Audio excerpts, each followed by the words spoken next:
Welcome to the exciting world of insurance. My name is Chauncey Porter, and the name of my company is Porter Insurance Professionals. We make Medicare simple people. Thank you for tuning in. In today's video, we are going to be discussing Medicare Part D, which is basically your prescription drug coverage. So first thing I want to let you know about Medicare Part D programs or prescription drug coverage is probably the most important thing, and that is a requirement by Medicare that you have credible prescription drug coverage.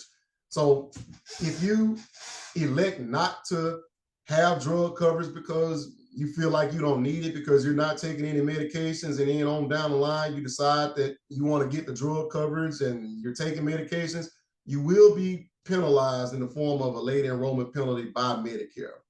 If you want to know more about that Medicare Part D late enrollment penalty, go back to my video entitled Medicare and How It Works.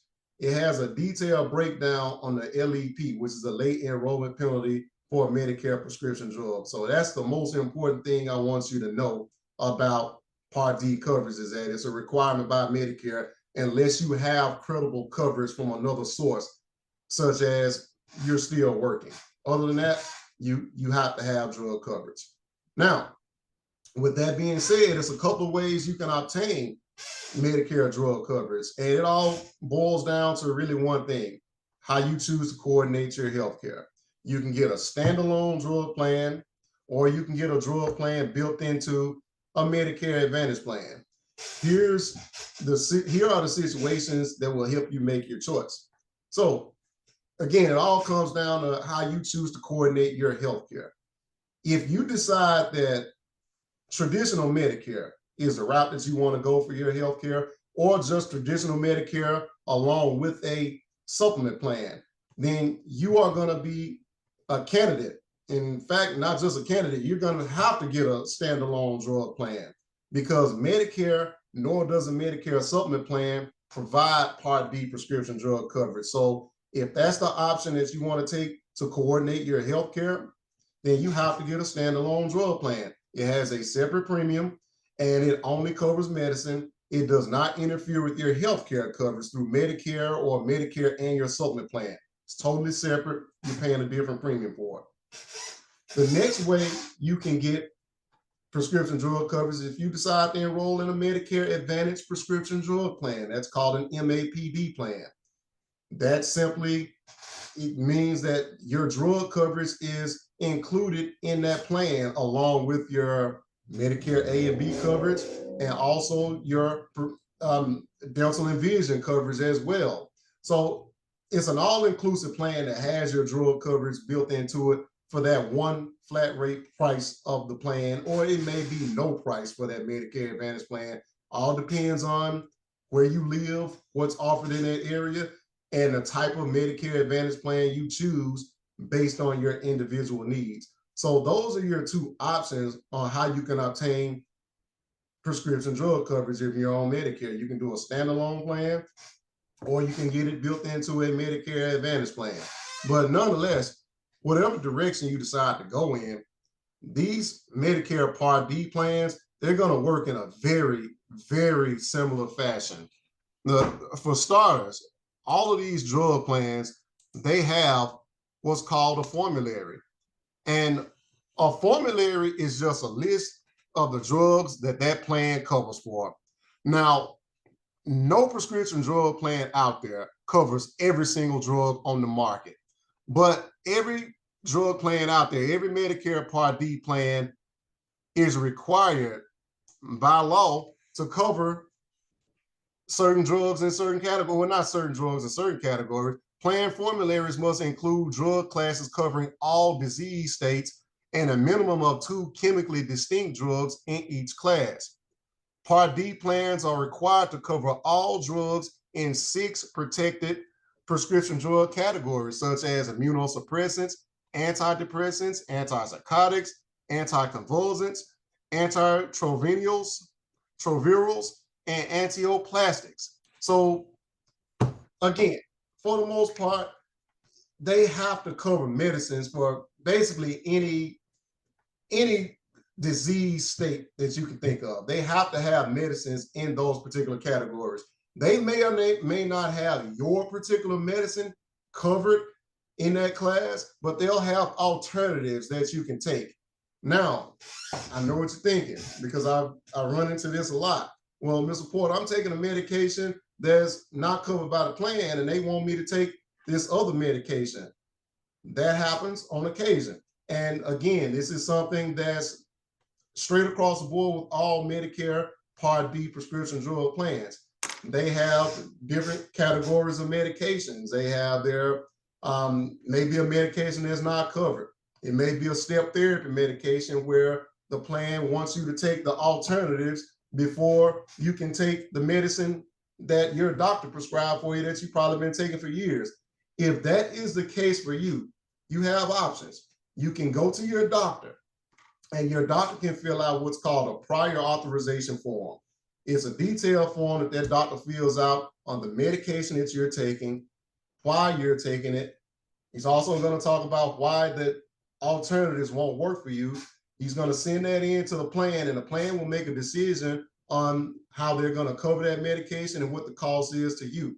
But for the most part, this is how all Medicare prescription drug plans work, whether you're getting it in an Advantage plan or you're getting it in a standalone drug plan. They all work like this. The differences in these particular plans is going to be basically what you're paying for as far as premium, as far as deductible, and also the tier structure that your medicines may fall in. That's where you're going to see the biggest differences in these particular plans. Now, again, every single drug plan out there, whether you get a standalone drug plan or a drug plan built into a Medicare Advantage plan, it has a formulary. That's a list of the medicines that's covered by the plan. That formulary is broken down into a tier structure. It works on a 5-tier system. Tier 1 being your preferred generics, Tier 2 being your non-preferred generics, Tier 3 being your brand name drugs, Tier 4 being your non-preferred brand name drugs, and Tier 5 being your specialty drugs. The lower your tier category, the lower your medicines. And this is a big difference where these plans, this is one of the big differences in these particular plans, because the tier structure is exactly like this, but what you pay for your medicines within these tiers differs from plan to plan.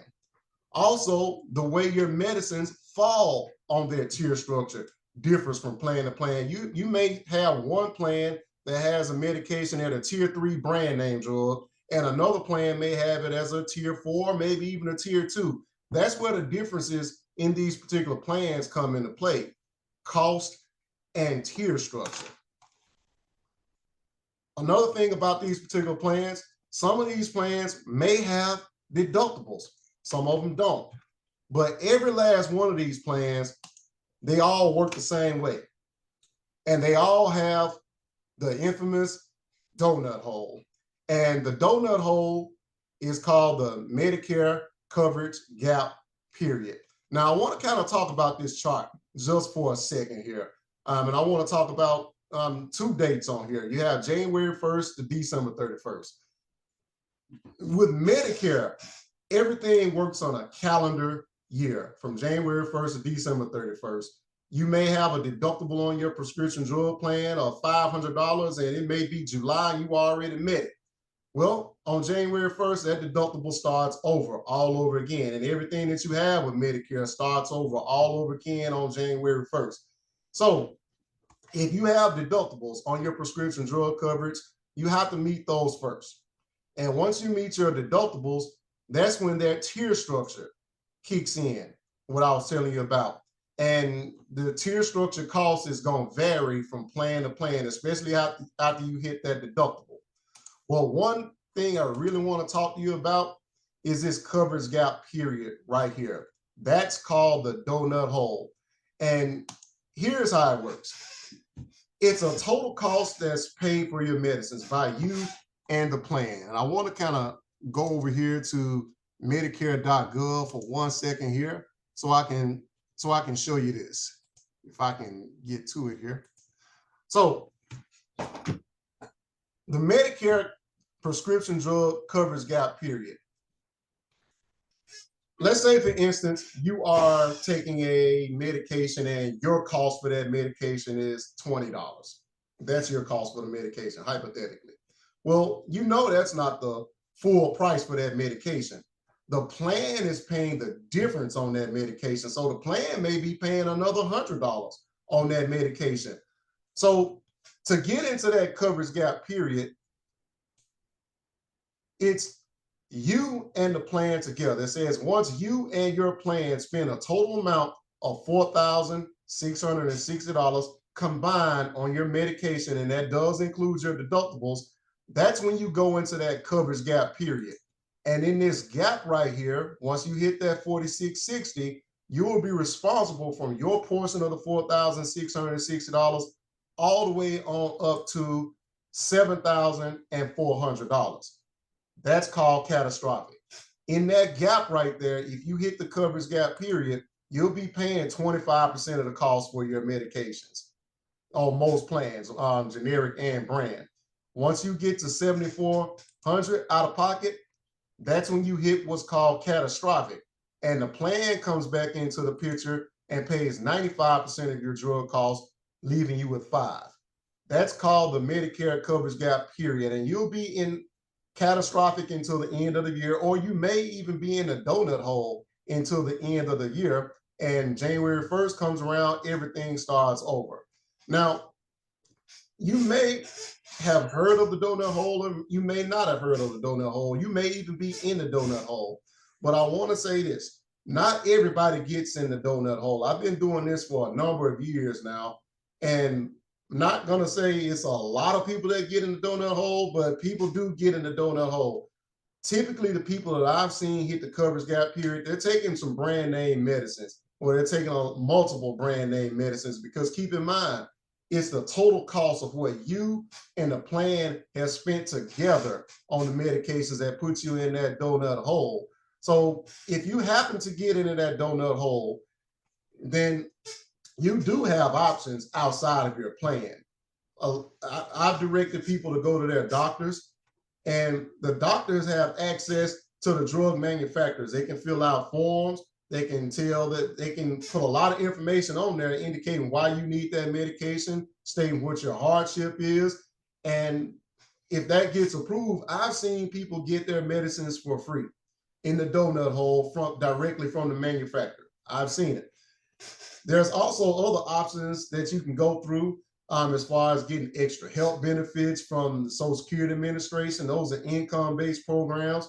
And there's also, depending on where you live, there are some nonprofit organizations that help people get their medicines at a discounted rate, whether you hit the donut hole or not. But that's area specific. You just kind of got to look around and find some options for you. But in a nutshell, that's the prescription drug coverage, you guys. It's not really a whole lot to tell there. All drug plans have a formulary. That's a list of covered drugs, or a list of drugs that that particular plan covers. And they're going to be broken down into a tier structure, tier 1 through 5. That's your generics and brands. And that cost share, or the out-of-pocket cost that you pay for your medicines, all depends on your plan. So there are other options out there for you as well. Again, I just mentioned extra help programs. They have Medicaid programs that you have to qualify based on income. And then there's also a lot of different types of Medicare Advantage plans out there that you can get as well. So I'm going to be talking about that stuff on the next video. Again, thank you for tuning in. I hope you got some good information out of this. I hope you learned something, because that is the whole key. But if I did not touch on something that you have to know, feel free to drop a comment in the comment box, or just go to my website, porterinsuranceprofessionals.com. Reach out to me. Call me on my 800 number. I'm available. And I thank you for your time, and I hope to hear from you.